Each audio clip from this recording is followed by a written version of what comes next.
ગોંડલમાં બેઠક મળી હતી તો રાજકીય લેવલે બેઠી હતી, બરાબર છે. અને અમારું સ્ટેન્ડ તો એક જ રહેશે કે રૂપાલાભાઈની ટિકિટ રદ કરો. અને અમે તો કરવાના જ છીએ અને વિરોધ ઉપર પણ આવશું, કેમ કે અમને એવી આશા હતી કે જયરાજભાઈ જો બેઠક કરે છે તો એક ક્ષત્રિય સમાજના દીકરા છે તો બેઠકમાં કંઈક ને કંઈક અમારા ફેવરમાં આવશે. અને ખાલી એટલી જ માંગ અમારી છે કે બીજેપી પાર્ટીમાં આપ ગમે પટેલને પણ ટિકિટ આપો. અમે ક્યાં એવું કહી છીએ કે ભાઈ ક્ષત્રિય સમાજને જ આપો, તો કેમ આટલી માંગ પડે? એક ક્ષત્રિય સમાજની એક માંગ પૂરી નથી કરતા બીજેપી પાર્ટી. અને હું નરેન્દ્રભાઈ મોદીને પણ પૂછવા માગું છું કે ભાઈ જે રૂપાલાભાઈ જે બફાટ કરી છે એના માટે યોગ્ય છે અને આના માટે માફી દેવી જરૂરી છે. માફીની અમે સજા જ આપશું અને સજા એ છે કે રૂપાલાભાઈની ટિકિટ રદ થાય. આગામી દિવસોમાં તો બસ અમે અમારી રીતે ચાલુ જ છે અને અમે વિરોધ ગામે ગામે અને ઓલ ઓવર સિટીમાં, ઓલ ઓવર ગુજરાતમાં એનો વિરોધ ચાલુ રહેશે. રાજસ્થાનથી પણ અમને ફોન આવી ગયા છે, બધી જગ્યાએથી વિરોધ આનો પૂરેપૂરો કરવામાં આવશે. કોઈ અમે ઘરે બેસવાના નથી. જયરાજભાઈએ પડકાર કર્યો છે તો હવે પડકાર શું કામનો?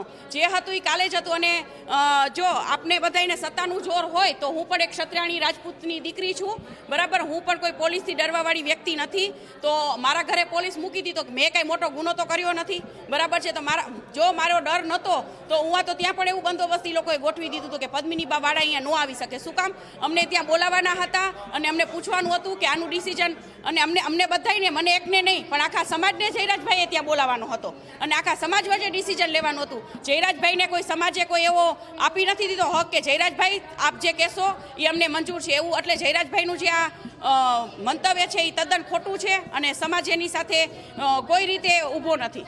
મીનેબા, ગઈકાલે ક્ષત્રિય સમાજની એક બેઠક મળી હતી. આ બેઠકને કઈ રીતે જુઓ છો? સમાધાન થયું છે કે કેમ? સમાધાન થયું જ નથી અને કોઈ 10-15 વ્યક્તિઓ નક્કી પણ નથી કરી શકતા. આખા સમાજની વાત છે. અને હું તો બીજેપી પાર્ટીમાં પણ પોતે છું અને હું એ જ માંગ મૂકીએ છીએ અમે કે અમારા વડવા હોય તો 362 રજવાડા આપી દીધા છે. આપ લોકો એવું કરી શકશો? અને અમે માગતા નથી, અમે ખાલી અમારે ન્યાય માગીએ છીએ કે ભાઈ અમારી સાથે જે અન્યાય થયો છે, જે આ રૂપાલાભાઈ જેવા આવા મોટી એજના, આવા શિક્ષિત, આવા મોટા હોદ્દા ઉપર જો બેઠા છે અને આવા લોકોને ટિકિટ આપો તો આમાં તો બીજેપી માટે પણ શરમજનક વાત છે.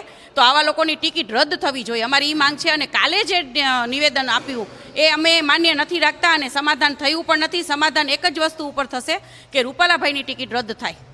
જયરાજસિંહ જાડેજાની અધ્યક્ષતામાં એક બેઠક મળી હતી, તેને કઈ રીતે જુઓ છો? જયરાજસિંહ જાડેજાએ ત્યાં જાહેરમાં માફી તો મગાવી દીધી છે પરસોત્તમ રૂપાલાની, તો હવે તેનો અંત કઈ તરફ?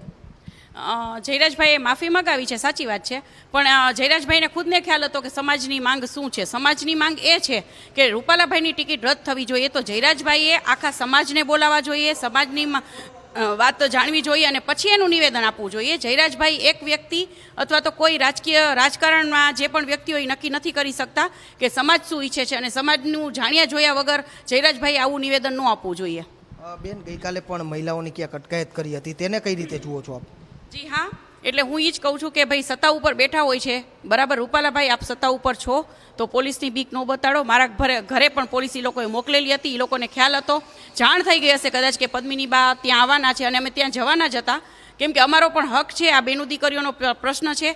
તો અમે ત્યાં સભામાં અમને નહોતું બોલાવવા જ નહોતા આવ્યા અને પછી મને જાણ થઈ કે અહીંયા તો એવું જ હતું કે પદ્મિનીબાને નો એન્ટ્રી છે. તો અમે ત્યાં કેવા જ જવાના હતા કે ભાઈ રૂપાલાભાઈ અને રૂપાલાભાઈને અમે રૂબરૂ મળી અને પૂછવા માંગતા હતા કે આપ સાબિત કરીને દેખાડો કે અમારા વડવાઓએ ક્યારે અંગ્રેજો સાથે બેટી વ્યવહાર ને રોટી વ્યવહાર કર્યા છે. એ અમને પૂછવું હતું પણ અમારી નો એન્ટ્રી થઈ.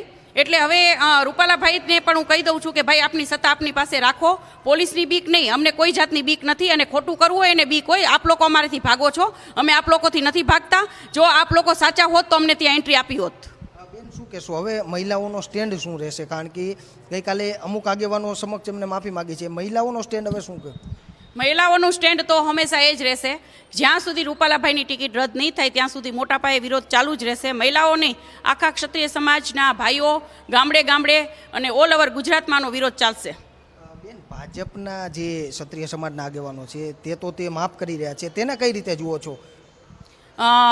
ભાજપના જે ક્ષત્રિય સમાજના આગેવાનો છે ને, તો હવે મારે એક બેન તરીકે હું બોલું છું પણ અત્યારે મારેથી બોલાઈ જાય છે કે એ ભાઈઓને પણ એવું કહેવું જોઈએ કે ભાઈ આ તો અમારા બેનું દીકરીનું આ વખતે તમારે અમારું માન રાખવું પડશે. એની બદલે તો ત્યાં બધા એમને ખાલી આમ બેઠા બેઠા સાંભળતા હતા જ. તો આવા રાજકારણમાં આમાં રોટલા ન શેકાય. બરાબર છે. આપણે બેનું દીકરીઓ ઉપર બેનું દીકરીઓના માનથી તો વધારે કાંઈ છે જ નહીં. ક્ષત્રિયનો દીકરો તો એને જ કહેવાય કે જે બેનું દીકરીઓનું માન પહેલાં, અને અમારું બેનું દીકરીઓનું તો માન અમે ક્ષત્રિય સમાજનું ઘરેણું કહેવાય. અને અમારા સમાજમાં નહીં, કોઈ પણ સમાજની બેનું દીકરીઓ બધા માટે એક બેનું દીકરીનું માન છે ને એ સૌથી મહત્વનું છે. એની સામે કે પછી કદાચ ટિકિટ હોય અથવા તો અબજો રૂપિયા હોય, અરબો રૂપિયા હોય, એ શું કામના. આમાં બે મુખ્ય રાજવીઓ, રાજકોટના રાજવી જે માતાતાસિંહજી છે તે ક્યાંય ખુલ્લીને સામે નથી આવ્યા. કેસરી દેવસિંહ જે વાંકાનેરના રાજવી છે તેઓ પણ અહીંયા જાહેર મંચ ઉપર ઊભા હતા. તેઓ કોઈ વિરોધ નથી કરી રહ્યો. રાજવી પરિવારમાં જ ખરેખર આ વિરોધ થવો જોઈએ, પણ તેઓ વિરોધ શા માટે નથી કરી રહ્યા, શું લાગે છે? હવે એ લોકો વિરોધ નથી કરી રહ્યા એ લોકોનો પ્રશ્ન છે. ખબર નહીં શું કામ કરી નથી રહ્યા, પણ સમાજ અત્યારે બધું જાણી જશે. સમાજ અત્યારે બેઠા બેઠા બધું જોવે છે કે આમાં સાચા માણસો બહાર આવશે અને ખોટા માણસોને સમાજ ઓળખી લેશે કે કોણ સમાજ માટે શું કરી રહ્યું છે. બરાબર છે. અને એવું નથી કે અમે બહાર આવ્યા છીએ એટલે અમારે સમાજને સારું દેખાડવું છે, રાજકારણમાં અમારે સારું દેખાડવું છે. અમારી સાથે જે અન્યાય થયો છે એનો અમે ચોખ્ખો વિરોધ કરીએ છીએ. રૂપાલાભાઈને કોઈ શીખડાવવા તો ગયું નહોતું કે ભાઈ આ બે ફામ આમ બફાટ કરી લ્યો. એટલે સમાજ અત્યારે નજર જ રાખે છે કે કોણ શું કરે છે. માતાતાસિંહજીનું સ્ટેન્ડ શું? કારણ કે હજુ સુધી કોઈ મીડિયા સમક્ષ પણ નથી આવ્યા, ક્યાંય હાજરી પણ નથી આપી. તેઓ ભાજપમાં પણ જોડાયેલા છે. કંઈ લાગે છે કે તેઓ નવા જૂની કરશે? જી હું કહી ન શકું, કેમ કે મારે કોઈ એવી વાત ચર્ચા થઈ નથી. કદાચ એ સ્ટેન્ડ લેવાના પણ હોય, એટલે અત્યારે એમની બાબતમાં હું કંઈ ન બોલી શકું. બેન, હવે છેલ્લો પ્રશ્ન કે જે રીતના શું આગામી સમયમાં કાર્યક્રમો કરવામાં આવશે? જો ટિકિટ રદ નહીં કરવામાં આવે તો શું માંગ કરવામાં આવે? ઘણા બધા કાર્યક્રમો અમે કરવાના છીએ, એટલે હું આમાં નહીં બોલી શકું, પણ અમે વિરોધ તો ચાલુ જ રાખશું. આ હતા પદ્મિની વાળા, ક્ષત્રિય સમાજના મહિલા આગેવાન, કરણી સેનાના અધ્યક્ષ પણ તેઓ છે. અત્યારે તેઓ કહી રહ્યા છે કે જે ગઈકાલે માફી માગવામાં આવી તે માફીને હજુ તેઓ કબૂલાત નથી આપી રહ્યા. સમગ્ર બાબતને લઈને પરસોત્તમ રૂપાલાની ટિકિટ કપાય તેવી જ માગણી તેઓ કરી રહ્યા છે. તો પદ્મિની વાળા આપણી સાથે છે, તેમની સાથે જ વાત કરશું. બેન, ગઈકાલે જયરાજસિંહે પણ કહ્યું હતું કે ક્ષત્રિય સમાજનો ધર્મ છે માફ આપવાનો, પરંતુ આને કઈ રીતે જુઓ છો? હજુ સુધી અનેક જગ્યાએ, અનેક જિલ્લા તાલુકામાં બધી જગ્યાએ ક્ષત્રિય સમાજ વિરોધ કરી રહ્યો છે. ક્ષત્રિય સમાજનો ધર્મ છે, પણ વારંવાર કોઈ આવી બફાટ કરીને વયા જાય અને વારંવાર અમે માફી આપતા રહીએ તો એ પણ ક્ષત્રિય સમાજને શોભે નહીં. અને અત્યારે તો બેનું દીકરી ઉપર આવ્યું છે તો આમાં તો માફી હોય જ નહીં. તો હું પણ સરકારશ્રીને એ પ્રશ્ન કરવા માગું છું કે અમારા વડવા હોય તો 362 રજવાડા આપી દીધા છે, તો અમારા માટે ખાલી એક રૂપાલાભાઈની ટિકિટ આપ લોકોને એટલી બધી મહત્ત્વની લાગે છે, અમારું આટલું પણ માન નહીં રહે? તો બીજેપી ઉપરથી પણ ઘણા બધાને રોષ થઈ જશે, બીજેપી પાર્ટી ઉપરથી, કે ક્ષત્રિય સમાજનું આટલું પણ માન નહીં. અમે ટિકિટ નથી માગતા, અમે બહેનો અમારું ન્યાય માગીએ છીએ કે અમે ભીખ પણ નથી માગતા. અમે તો આપેલું છે, બરાબર, અમે તો આપ્યું છે. અમે આપ્યું છે એ તો બરાબર છે, પણ અમારી જે અત્યારે બફાટ કરી રહ્યા છે રૂપાલાભાઈ, એનો વિરોધ કરવાની બદલે એને સપોર્ટ કરે છે. બેન, ખાસ ગઈકાલે જયરાજસિંહે કહ્યું હતું કે જો તમને વિરોધ હોય તો તમે સંમેલન બોલાવી શકો છો, ત્યાં હું હાજરી આપીશ. આને કઈ રીતે તમે જુઓ છો? જયરાજભાઈએ તો પછી આવું વાયરલ જ ન કરાય કે ક્ષત્રિય સમાજની મિટિંગ છે. બધાને એવું જ હતું કે ક્ષત્રિય સમાજની મિટિંગ છે, પણ એ તો હતી જ નહીં. અને કોઈ આગેવાનો પણ ત્યાં સમાજના અમારે નહોતા, ત્યાં રાજકીય લેવલે જ બધા હતા.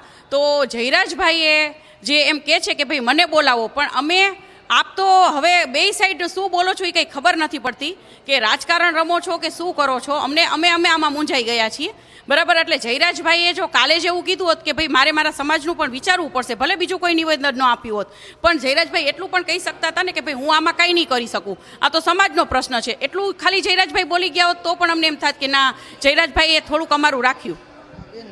રાજકોટ સંમેલન બોલાવવામાં આવશે કે કેમ, કોઈ તૈયારી છે? જી હા, ચોક્કસપણે રાજકોટ મોટા પાયે મહાસંમેલન ગોઠવવાનું છે અને તૈયારી ચાલી રહી છે. ચોક્કસથી રાજકોટ